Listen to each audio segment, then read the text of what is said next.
And now what I want you to understand is there's a spectrum of fatty liver challenges. So even if you're like, I don't think I have a fatty liver. The problem with the liver is by the time you find out you have liver damage, sometimes it's too late. Simply because the first signs of a liver problem are basically no signs.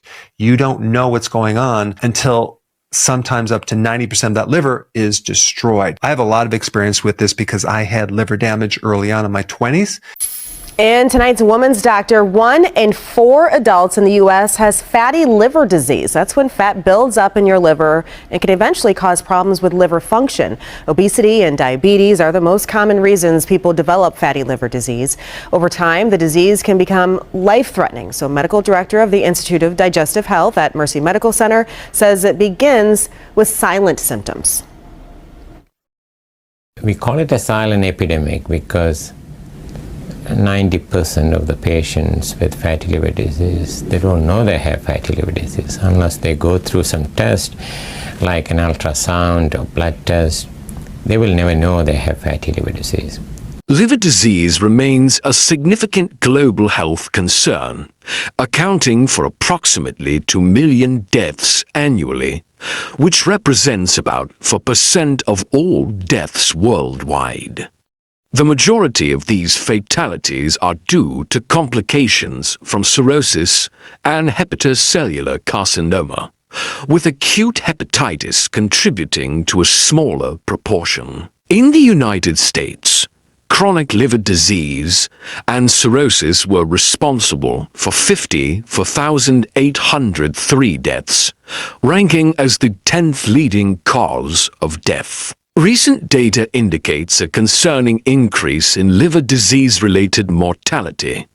Between 2019 and 2023, deaths from chronic liver disease rose by 15.3%, a trend partly attributed to increased alcohol consumption during the COVID-19 pandemic. Globally, deaths from hepatitis B and C have risen from 1.1 million in 2019 to 1.3 million in 2022, underscoring the ongoing challenges in managing and preventing liver diseases. These statistics highlight the critical importance of liver health and the need for effective prevention, early detection, and treatment strategies to reduce the burden of liver disease worldwide.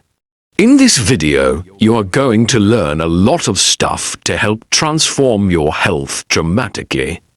But the most important is the professional physician information that Dr. Williams Lee and Dr. Eric Berg will share in this video. And for a lot of people, they have this slow liver death. The cells become fatty, inflamed, and then they develop scar tissue. And so that kills these tiny cells. But what is the cause? Well, I'm going to show you, and this is going to not only shock you, but it's going to really piss you off. Do you know that in the United States, healthcare spending grew 7.5% in 2023?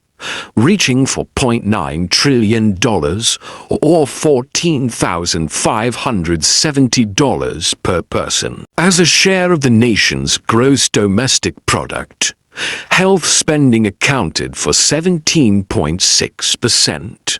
How do you know there is a problem in your liver? If you want to live long and enjoy the best of your life on earth before being translated to heaven at last, it is absolutely critical to take good care of your health and pay close attention to every organ and its function in your body. Careless people don't often live long. Your liver, one of the most vital organs in your body, deserves special attention. Now, Dr. Eric Berg has crucial tips to give you. But before he comes in, and Dr. William Lee follows up to share the 5 drinks that are helpful for maintaining liver health. Today we're going to talk about 5 drinks that can help remove fat from your liver. Let me ask, how do you know there is a problem in your liver? If you've experienced any signs that could indicate liver issues, drop your thoughts in the comment section below. But if you're unsure, Here are some key symptoms to watch out for. When these signs begin to manifest in your body, don't ignore them. Visit your doctor promptly for diagnosis and treatment. Let's begin with chronic tiredness. Feeling persistently tired or drained of energy could be an early warning sign of liver dysfunction. The liver plays a critical role in detoxifying your body, and when it struggles, fatigue often sets in. Don't overlook this. Take action quickly. Another thing to look out for is yellowing of the skin and eyes, also known as jaundice. If your skin or the whites of your eyes begin to develop a yellowish tint, this may indicate an accumulation of bilirubin, a substance processed by the liver. This is a clear signal that your liver may not be functioning as it should. Pain in the upper right side of your abdomen can also be a warning sign. This discomfort might indicate liver inflammation or enlargement. In more advanced cases, you might notice swelling in the abdomen caused by fluid buildup, a condition known as ascites. If you feel this kind of pain or swelling, don't delay. Get it checked out. Have you ever noticed your urine looking unusually dark or your stools appearing pale or clay-colored? These changes might seem minor, but they can indicate that your liver isn't producing or processing bile as it should. Nausea and vomiting that just won't go away can also be linked to liver issues. This happens because a poorly functioning liver struggles to filter out toxins efficiently, leaving your body feeling off balance. Sometimes the signs show up in your legs or ankles. Swelling in these areas, known as edema, is often due to fluid retention caused by an overworked or damaged liver. Pay attention to how easily you bruise or bleed. If you notice that even minor bumps lead to bruising or cuts take an unusually long time to heal, your liver might not be producing enough clotting factors, an essential function of this vital organ. Itchy skin is another subtle yet important sign. Persistent itching, especially without a clear cause, might mean bile salts are building up under the skin. It's easy to dismiss itching as something minor, but don't ignore it if it persists. Sometimes the signs are more subtle, like losing your appetite or experiencing unexplained weight loss. If you suddenly find that food no longer appeals to you or you're dropping weight without trying, it could be connected to liver problems. And finally, let's talk about mental clarity. Have you been feeling confused, forgetful, or struggling to concentrate? When the liver isn't functioning properly, toxins can build up in the bloodstream and reach the brain, leading to a condition called hepatic encephalopathy. This can affect your memory, focus, and even your mood. Each of these symptoms is your body's way of trying to communicate that something might be wrong. Don't ignore the signs. Early detection and action can save your life. If you've noticed any of these changes, consult your doctor as soon as possible. Your health is priceless, and taking care of your liver is essential for a long, vibrant life. 5 drinks that can help remove fat from your liver. First of all, what is your liver? Your liver is an organ in your body. It's one of the largest organs in your body, and it actually plays an absolutely critical role to detoxify your body, but it does it through your blood. So your blood sends a huge amount of volume into your liver. Your liver actually filters it, and the cells in your liver actually basically clean your blood, remove those toxins, and send it on its way to actually go get more oxygen and nutrients to be pumped out. Today we're going to talk about the liver. And for a lot of people, they have this slow liver death. The cells become fatty, inflamed, and then they develop scar tissue. And so that kills these tiny cells. But what is the cause? Well, I'm going to show you, and this is going to not only shock you, but it's going to really piss you off. The problem with the liver is by the time you find out you have liver damage, sometimes it's too late. Simply because the first signs of a liver problem are basically no signs.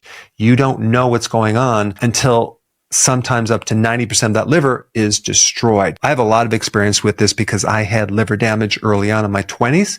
And so I want to tell you what happened. Nowadays, alcohol is not at all the cause of liver problems compared to what it was long ago. I would say if we took alcoholic fatty liver disease and we compared that with non-alcoholic fatty liver disease, alcohol-induced fatty liver is roughly about 4%. Okay. That's 1/20th of this other fatty liver problem. But before I get into the root cause, I want to talk about these early warning signs. The number one symptom is kind of a fullness or a tightness, or even it could be a pain underneath your right rib cage. That sometimes can refer to the right shoulder or even down the arm or on the back part by the scapula. I didn't know what it was.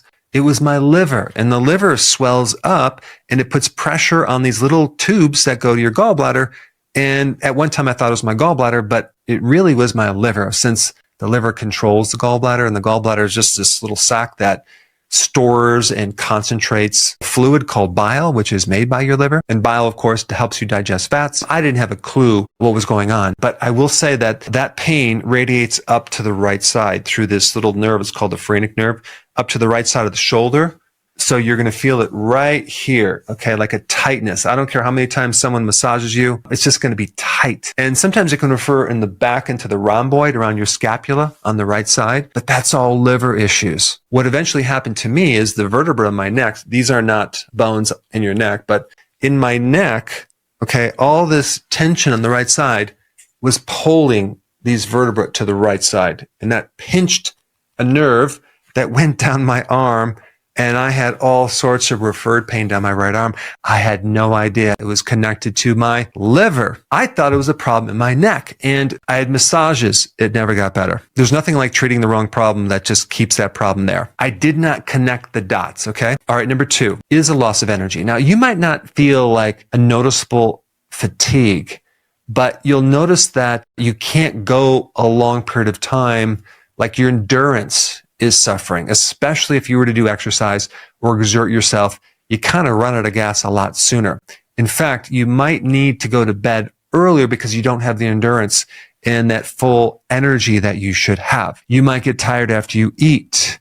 You don't have this solid, good endurance. It kind of comes up and down like that. Now, this fatigue can also roll over into weakness. So you just lose that vitality, that strength. I mean, I know some people with liver problems that getting out of a chair is difficult, or if they're sitting on the floor and getting up, it's like it's taking them more than they should to get up. Number 3 is itchiness somewhere. Could be in the bottom of your feet. For me, it was the bottom of my foot, right by my arch, but it could be anywhere in the body. This is the bile salts backing up into your tissues, okay? And a lot of times you'll notice these in your extremities, either your hands or your feet. And for some reason, people notice this more at night than during the day when they're moving around, probably because the circulation, and it kind of pushes the bile salt through the body. But if you're just in one position for a period of time, you might notice like more itchiness in the bottom of the feet, backing up into the blood, into the tissues. Number 4 is these little red dots or spider veins, okay? This really is coming from higher levels of estrogen. For men, they might have extra breast tissue. For women, there's a whole series of problems with estrogen dominance. Too much estrogen is not good for the body, okay? It can actually lead to cancer. With men, as they get older and their liver becomes more damaged, if you notice, their skin becomes softer because they have more estrogen, which is interesting. Estrogen kind of gives the soft layer around a female body. Also, when you have more estrogen than you do androgens, okay, you're going to lose your hair on your skin. This is probably why older men start losing their hair on their lower legs as well. And then the skin gets very, very soft and shiny. That's usually a liver problem. And the accumulation of estrogen. All right, the fifth symptom relates to your thyroid. The thyroid is dependent on the liver for the activation of the thyroid hormone. With a liver problem, you're going to notice the thyroid is going to start to go downhill. Now, that can give you a lot of different symptoms, from fatigue, loss of hair, loss of energy, higher cholesterol, the skin gets dried out. It could be a lot of things, but it's specifically a lowered functioning thyroid. Now, let's look at the next video where Dr. Eric Berg teaches about the causes of liver's diseases and the vitamins you need to protect you from fatty liver for longevity. There's one common nutrient that is nearly always deficient when you have a fatty liver. In fact, if you don't consume enough of this nutrient from your food, you will develop a fatty liver. And that nutrient is called choline, okay? Now, choline isn't technically a vitamin, but it is an essential nutrient. It lives in the family of the B vitamins because it works with certain B vitamins like B12 and folic acid. But one of its main purposes is to remove fat from your liver. And if you don't have enough choline, you will not be able to get rid of fat from your liver. Choline is also involved in brain chemistry and muscle chemistry and cell membranes. And the deficiency of choline is actually pretty common. There's even a genetic defect that is also very common with choline. It's called polymorphism. It's a common genetic problem that a lot of people have, and normal amounts of choline don't seem to fix a choline deficiency. And you need to take more choline to create the effect. And there's some other very interesting reasons why you may be deficient in choline that relate to a fatty liver. Now, if we actually go beyond some of the typical reasons why people develop a fatty liver, drinking alcohol, consuming carbs, taking corticosteroids, Tylenol, certain medications, solvents, petroleum products, viruses, consuming too many seed oils, which are high in omega-6, which create inflammation, or of course, the fructose or high fructose corn syrup. Then we get to these four things that cause a fatty liver: anorexia nervosa, gastric bypass, parenteral nutrition, that is nutrition fed from an IV, and antibiotics. Now, why would someone with these situations have a fatty liver? Well, with anorexia, you get severe malnutrition. So not only do you develop a choline deficiency, you also create a deficiency of vitamin D, folic acid, B12, and B3. These deficiencies also cause a fatty liver. So malnutrition causes damage to your liver, which then leads to a fatty liver. Gastric bypass, you're moving part of the stomach as well as part of the small intestine that allows you to absorb these nutrients. Okay, so you actually create nutritional deficiencies when you get a gastric bypass operation. Now, what about parenteral nutrition? Well, they only put certain nutrients in this IV, mainly synthetic, but they don't put all the vitamins that you would need to protect your liver. I mean, there's a lot of data on this. It also could be the amount of dextrose, which is a synthetic sugar that's in here that's going to create a fatty liver. But if you take that too long, you will end up with a fatty liver. Now, what about antibiotics? What's the relationship between that and choline? Well, guess what? Your microbes in your gut make some of the choline. And if you destroy the microbes, you're going to be deficient. So now the next question is, what foods are high in choline? Well, it's the foods that you may think cause a fatty liver: egg yolks, liver, beef, chicken, as well as cruciferous vegetables, fatty salmon, almonds, which have a smaller amount. And just so you know, a high-fat diet doesn't cause fat on your liver. And if you see a study that will say that it does, read the study, and you're going to find out the mice experiments that they did within that study were not just on a high-fat diet. They were on a high-fat diet with a high carbohydrate diet. So that is just a side note. So whether you have a fatty liver caused by any of these right here, alcohol or carbohydrates or sugar, I would highly recommend to start taking choline or start consuming the foods high in choline. If you're going to take it as a supplement, I would recommend taking about 3 grams a day. That will speed up the removal of fat from your liver dramatically. However, if you also add the ketogenic diet, you can remove up to 50% of your fat within 14 days. Today, we're going to talk about 5 drinks that can help remove fat from your liver. So let's talk about the 5 beverages that you can actually drink to unburden your liver by burning away body fat, harmful excess body fat. Beverage number 1, green tea. Here it is again, the ubiquitous green tea when it comes to health. What's in tea? What's in green tea? It's got a polyphenol, a catechin called EGCG, epigallocatechin 3 gallate, EGCG. All right. And you know what EGCG does? It does a lot of things. Okay. But in this case, for burning down fat, it activates brown fat thermogenesis. So let me explain this to you. Green tea activates brown fat thermogenesis, and brown fat is kind of special kind of fat in your body. It's good fat. It's not wiggly jiggly. It's not under your arms. It's not under your chin. It's not your muffin top. Brown fat is wafer thin, and it's plastered around your neck, a little bit behind your breastbone, between your shoulder blades, a little bit in your belly. And when brown fat is activated, and green tea will activate, the EGCG will activate the brown fat, what that does is it fires up kind of like a space heater, all right? And when it fires up like a space heater, it's going to require energy to create heat.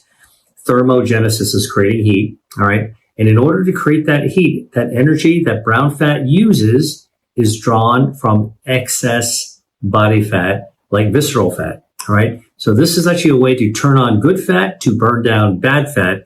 And it's a way of actually lowering overall excess harmful body fat in your body. Green tea can actually do this. Beverage number 2, coffee, my favorite. All right. Now, coffee has been studied a lot for metabolism. It's definitely helpful for metabolism. It definitely burns body fat. And the way that coffee does this is that it activates brown fat thermogenesis, just like green tea. So coffee with chlorogenic acid, one of its bioactives, activates your brown fat. That's the useful fat around the side of your neck, behind your breastbone, a little bit behind your shoulder blades, a little bit in your belly, and it fires it up. Click, click, click, whoosh. And then your brown fat is generating heat, and it's powering itself with fuel, and it's stealing from your visceral fat, your harmful fat. Activated brown fat burns down harmful, unwanted fat, unburdens your body of fat. That's really good if you're really trying to counter a fatty liver. Now, the other thing about coffee and chlorogenic acid is that it actually prompts your body to make even more brown fat. Put more gas burners on your stove. All right. Now it's not click, click, click, whoosh with one. You want 6 burners. You want 8 burners. Coffee will actually give you lots of burners to be able to draw more fuel. And in fact, there have been clinical studies that show that this actually works. In fact, one involved 504 people, and they're all coming from Indonesia. And it showed that drinking coffee drinkers actually had less body fat. And by the way, although caffeine can stimulate your metabolism as well, in this study from Indonesia of coffee drinking, they were able to remove the caffeine, and they found even without caffeine, coffee, the chlorogenic acid, would fire up your brown fat and actually cause you to lose weight. Another study from the Harvard School of Public Health and researchers from Singapore and Switzerland actually looked at something else really interesting. They took 26 men and women, ages 35 or 36 to 69. These people were overweight and they had insulin resistance, right? So they're on their way to actually developing type 2 diabetes. And half the group was given 4 cups of coffee per day, 4 cups of coffee. I probably drink 4 cups of coffee a day. All right. And the types of coffee they made were with Robusta beans. And they drank 4 cups of coffee a day for 6 months. I can tell you, if you had a kitchen camera on me, I'd be drinking at least that, and over for many, many more months than 6 months. And the other group that they were actually researching got a placebo that looked and tasted like coffee, but there's no coffee in it. No caffeine, no coffee. And the coffee drinkers had their brew at breakfast, at mid-morning, middle of the morning, at lunch, and also after lunch, right? That's when they drank their 4 cups of coffee. And at the end of the day, what they found is that the coffee drinkers lost 4.6 pounds. They lost 4.6 pounds of body fat. They lost body fat. By contrast, the placebo drinkers actually gained body fat. They gained weight. All right, completely in the opposite direction. This really shows you that coffee has an effect on helping your body burn down extra body fat. Click, click, click, whoosh. Beverage number 3, tomato juice. Now, listen, I love tomatoes. And when I was a kid, I remember drinking tomato juice all the time. You remember that whole vegetable juice V8? It's like cut like tomato. And every now and then I'll actually, think about like Bloody Mary mix, right? Tomato juice. Now, tomatoes and their juice contain something called lycopene. Lycopene is a bioactive, a natural chemical, and it's a carotenoid. It helps to make tomatoes and other foods red in color. And tomatoes with lycopene have been shown to activate you guessed it, brown fat thermogenesis. All right, you can trigger on brown fat thermogenesis and burn down extra brown fat. In fact, there was a study from Portugal that gave just one ripe tomato to a bunch of young women in grad school before lunch to eat every day for like 30 days. And guess what they found? That nothing else changed, just giving that one tomato would cause them to lose body fat, and they would lose their visceral fat, their waist size would actually shrink a little bit, and all of their metabolic parameters would increase. So just like all the other foods I talked about, the beverages, green tea, coffee, tomato juice will actually do the same with the lycopene from tomatoes. Now, research from China have looked at 25 women who were normal weight, and what they did is they gave 1.2 cups, all right, 1.5 cups of tomato juice to drink every day for 8 weeks, all right? So think about this as a breakfast tomato juice. A cup is a little bit more than a cup, not very much. And at the end of the study, guess what? They found these women actually lost weight, shrank their waist circumference. And when these researchers looked at the blood of the tomato juice drinker, they actually found that there was also a decrease in the inflammatory marker. In this case, the inflammatory marker is called MCP1. M is in Michael, C is in Charlie, P is in Peter, -1. MCP1 went down. That's an inflammatory marker. And by the way, excess body fat is inflammatory. So this is another example where body fat went down. You measured in weight. You measured in waist circumference. You measured it in the inflammatory marker associated with fat as well. And that was just a little bit more than a cup a day of tomato juice. Okay, beverage number 4, related to tomatoes, is watermelon juice. Now you're like, wait a minute, Dr. Lee, watermelon and tomatoes, nothing alike. You are right, except both tomatoes and watermelons have lycopene. That's right, watermelon, which has got red flesh. Remember I told you the lycopene helps to provide color. Watermelon has lycopene. It's got a lot of fluid in it, which is good, but it's also got lycopene in it.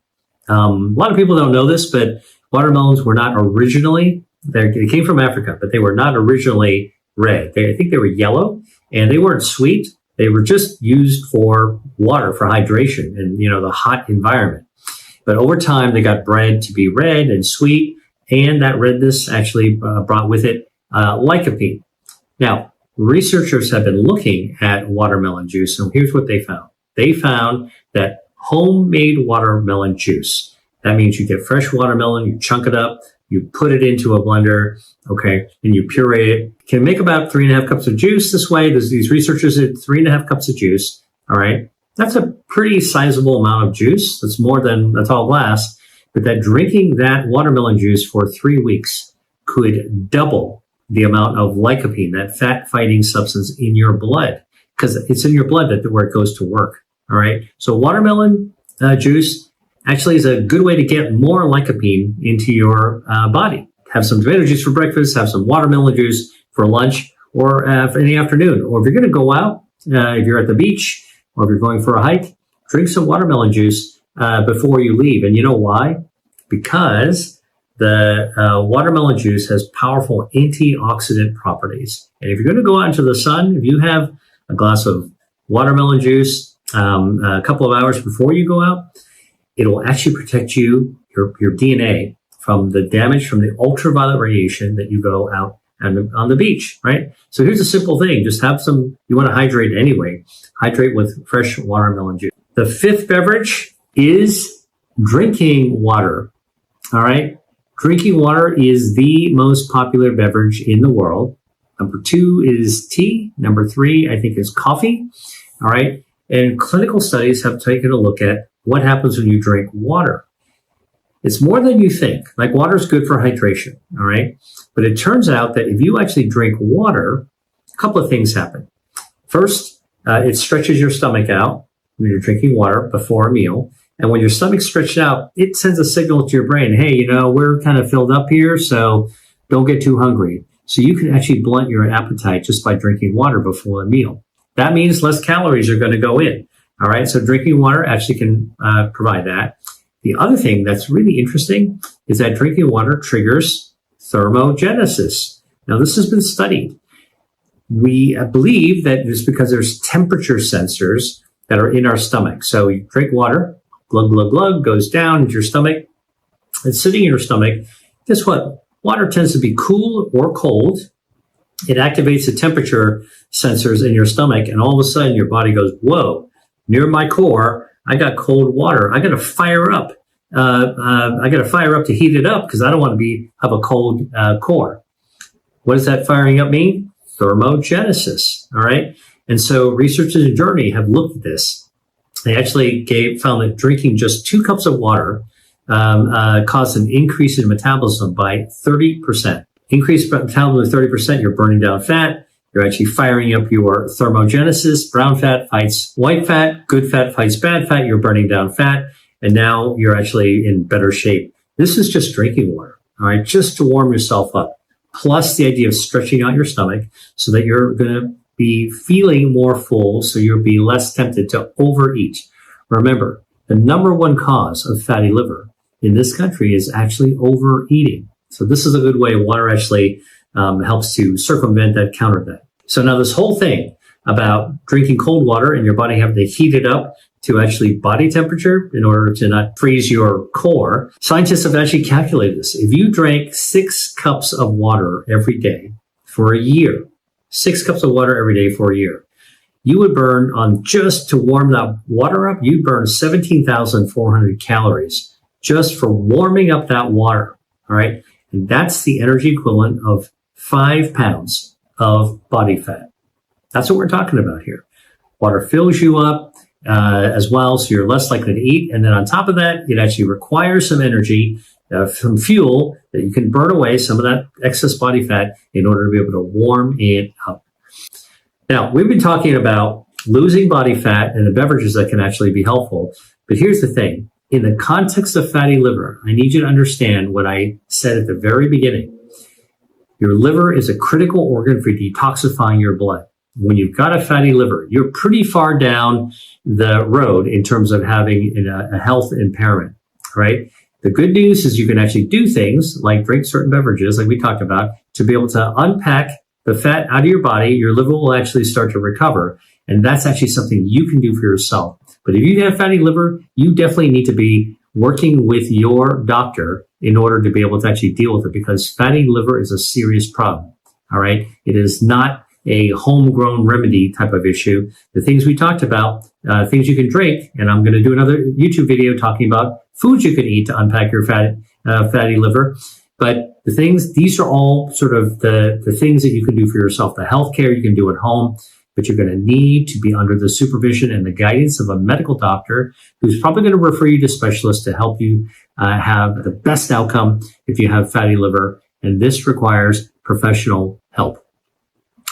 Hope you learned something from this, and thanks for watching.